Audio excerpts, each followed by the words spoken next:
the question was asked to me, how do we facilitate self-healing? So I'm going to ask Damon that question and see what his response is. And to begin our meditation, I would like for you to take a few slow, deep breaths. We're going to do 3.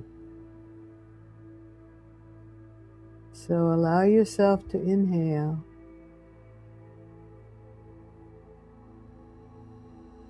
And as you slowly exhale, allow your body to relax.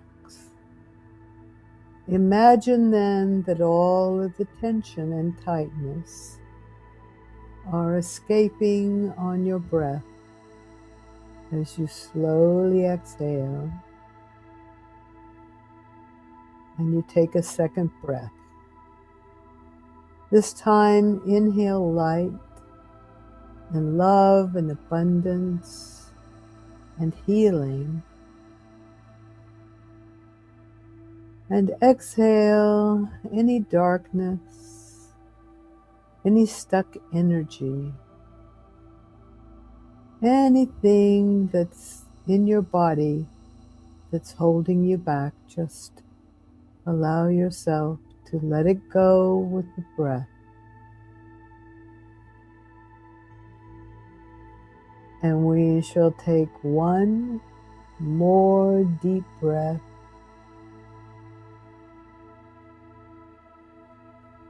Inhaling now, slowly inhaling, feeling the energy move from the bottom of your feet, up through your body, down your arms, into your neck and your head,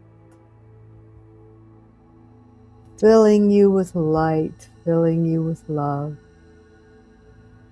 And then slowly exhaling any tension, any tightness, relaxing deeper and deeper down into your own inner knowing.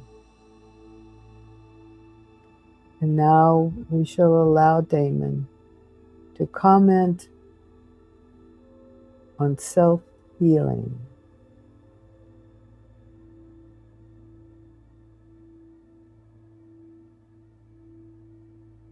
All healing is self-healing, ultimately. Without your permission, you are not healed.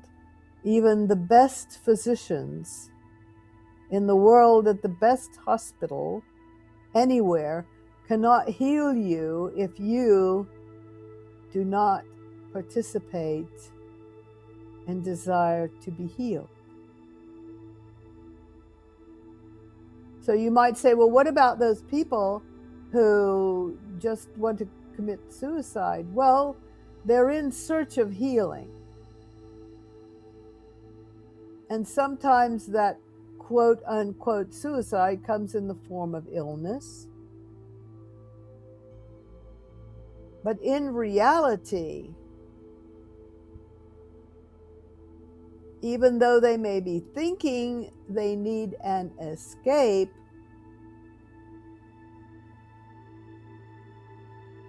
they really seek healing. So if you are of the mindset that you can be healed, it definitely is easier for the nurses and the doctors to help you heal, or the shaman, or the chiropractor, or the energy healer, or whoever you go to for assistance. It's much easier if you participate consciously, because you're always participating, whether it is conscious or not. some of the best ways of finding out where you might be stuck energetically is through an illness or an injury or something that happens to you on that physical level and gives you clues as to where you are holding back your own energy or some old fears that you have stored that need to come out and to be released.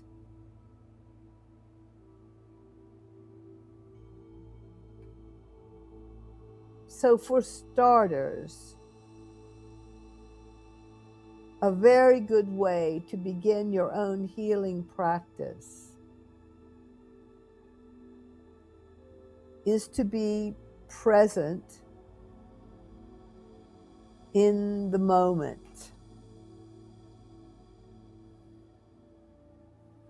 Often, disease or imbalance occurs when you're projecting into the future and you're worrying or stressing about something that may or may not happen, or you are punishing yourself for something you did or said or didn't do or was not able to perform, but there's some kind of emotional connection. That happens far more often than you think.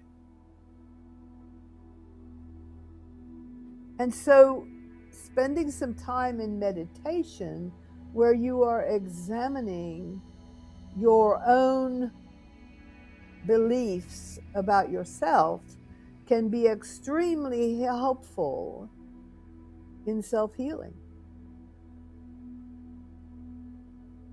If you notice patterns when things happen, it's like an allergy, say. That's a pattern. Oh yes, every time the mesquites bloom, I sneeze. Okay, so there's a relationship between the mesquites and your sneezing. And even those allergies can be healed. But first, it helps to identify them, and we'll go back to the allergy victim or whatever, and we'll say, okay, maybe it's better when there's a lot of mesquite pollen on the ground that I don't sweep the patio. Let someone else do that because that triggers my allergy. Well, in many cases and many diseases, there are triggers. So being aware of your own emotional triggers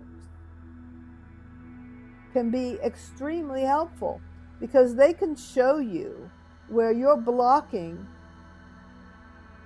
your emotional fulfillment.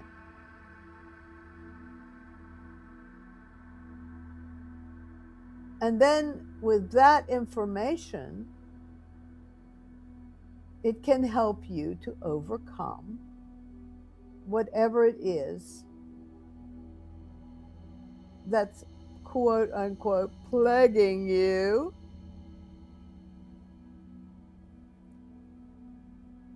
Now, sometimes, plain and simple, illness, infirmity arises because you need to take a break from your own life. It's one way to stop you when you're on that train that's racing down the tracks, out of control, heading ultimately to disaster. Well, we're going to stop you now. We're going to give you the flu or whatever. Sometimes it's a broken leg, or sometimes it's something else that just stops you in your tracks, where you have to slow down and begin to communicate with your own inner guidance. Everyone has inner guidance. There's a guide inside of you, a greater part of you that understands perfectly well why you need to heal, why you have created what you've created.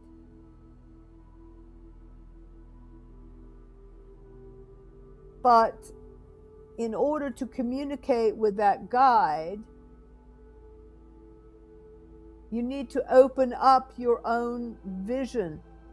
Sometimes we become like horses with blinders on, which is fine if you've got someone who is leading the horse and needs the horse to go in a certain direction. The horse doesn't get distracted by visual stimulation because the blinders are covering the peripheral vision. And sometimes that's exactly what happens to you. You get so focused in one direction that you block out what's happening peripherally, which may be influencing you. And overall, it's better to have that wider vision, because then you have more options and you have more different ways that you can choose to go in any given decision. So sometimes illness is just a way of stopping your headlong race into what could be potential disaster. So it's you saving you. What you need to do in all of these cases is to begin to communicate with your greater self, because your greater self has the answers and can help you and can lead you to self-healing. Perhaps with something as simple as you have an allergy to some food that you weren't aware you had an allergy to, and you suddenly see an article online about allergy to tomatoes and nightshades. And so then, for some reason, it strikes a chord with you and you investigate more and you find, oh, I have an allergy to nightshade. Never knew that.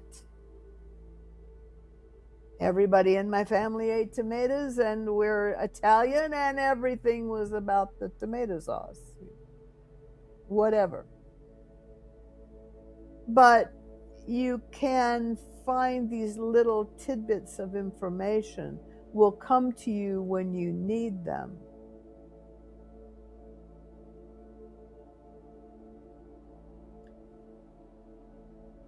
And it doesn't mean that you're never going to get sick, or that you'll never be in the hospital, or you'll never have an accident.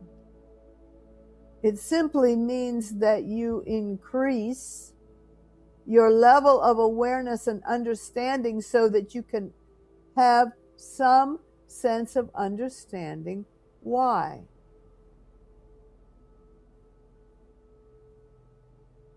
Our channel needed to stop her world.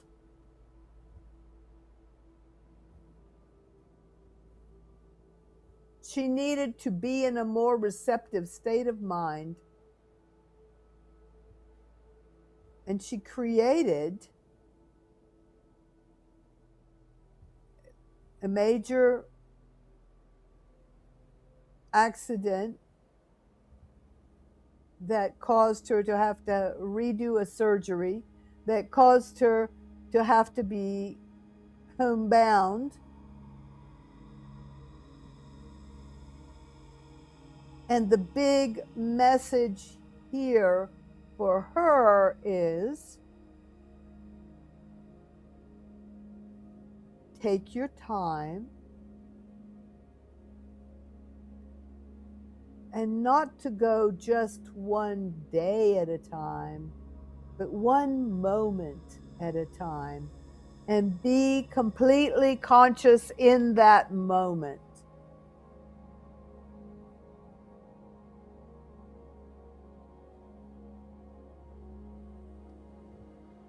We told her to be the monk on the mountain, to allow love to come through her and spread over the world.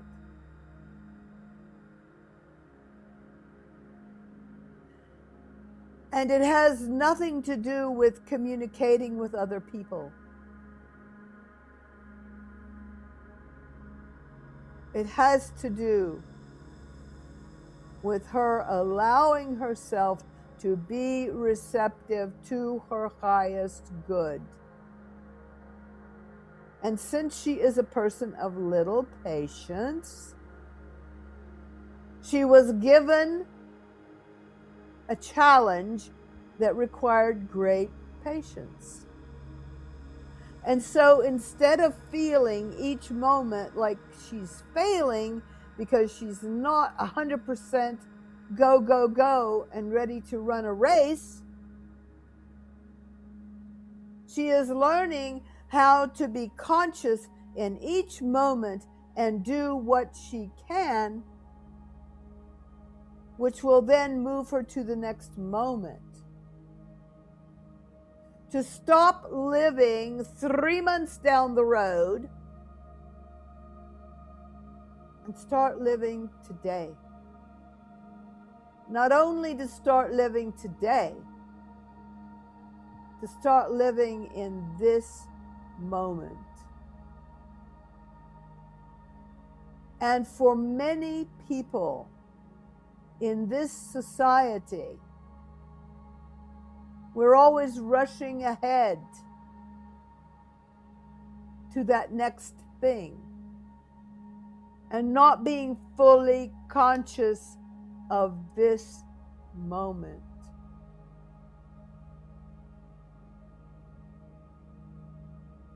And there is perfect healing in this moment. That's the only place it exists. And if you can see that, and if you can feel that, that leads to health in so many ways, not just physical, mental, and emotional.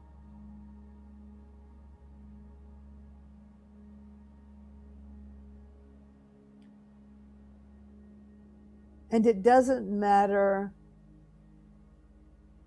how fast you get there, because there really is nowhere to get to.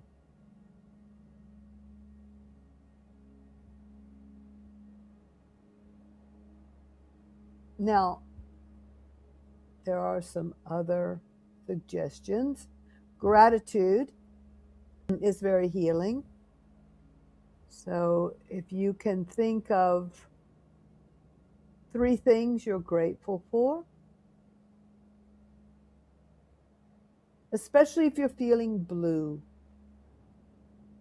you're feeling down, find 3 things that you're grateful for.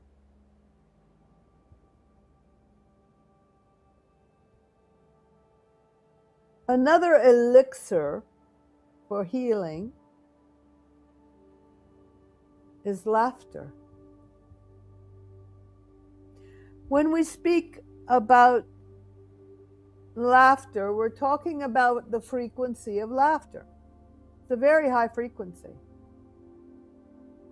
Especially when you have a good laugh at yourself.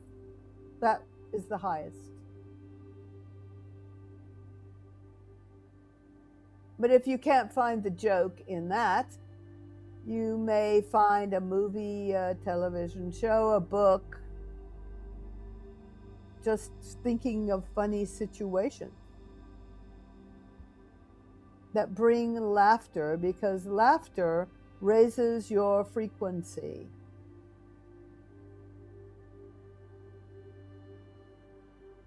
all of you exist at a very high frequency.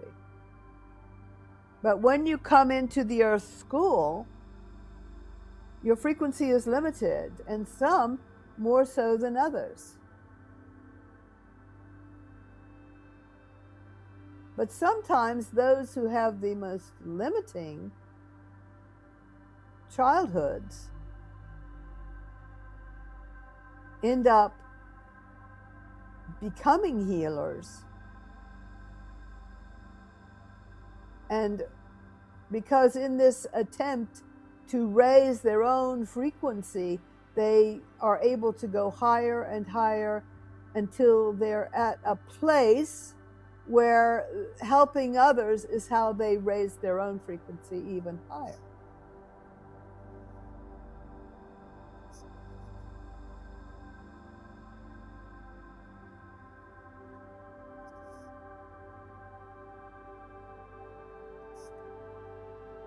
And they often find that the difficult childhood or whatever has happened to them in their life, which has been difficult, has made them more empathic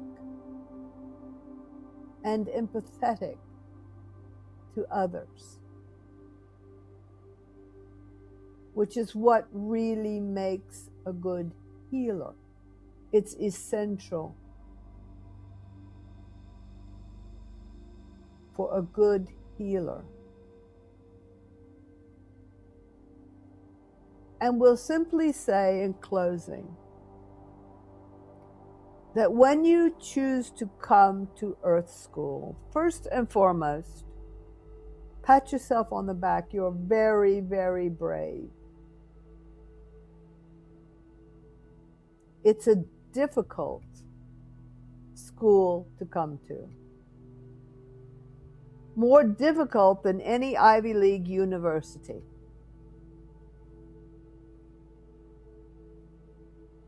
And the reason it is difficult is because you are a being of very high frequency, but you have no idea. That information is kept from you. And the whole point of being here is to find your true essence and to bring that essence through.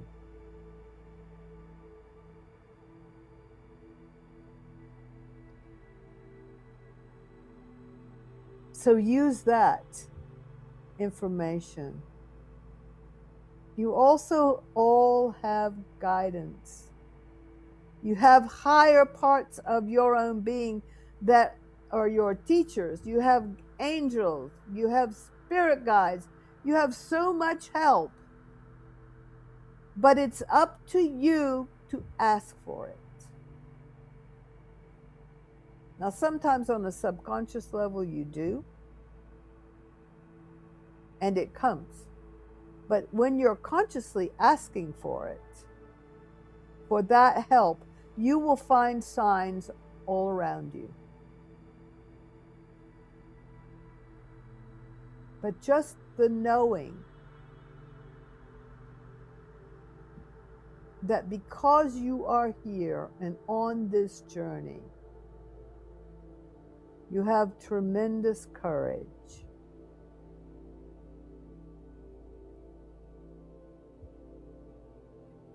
You are love.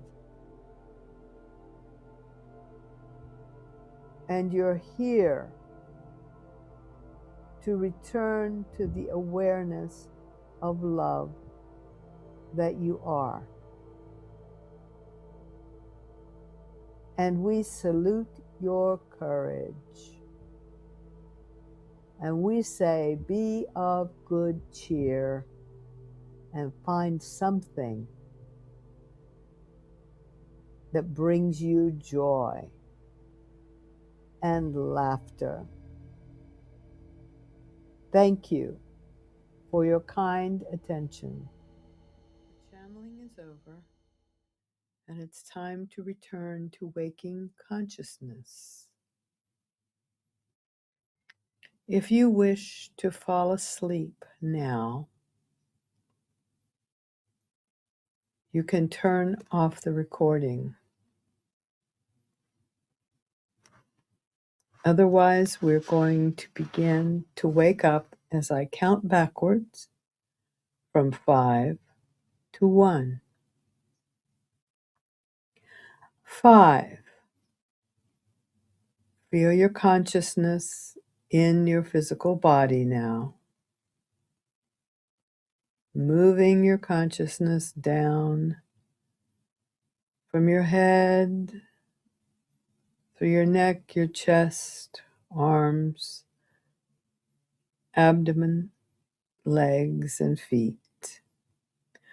4. Begin to gently move your body.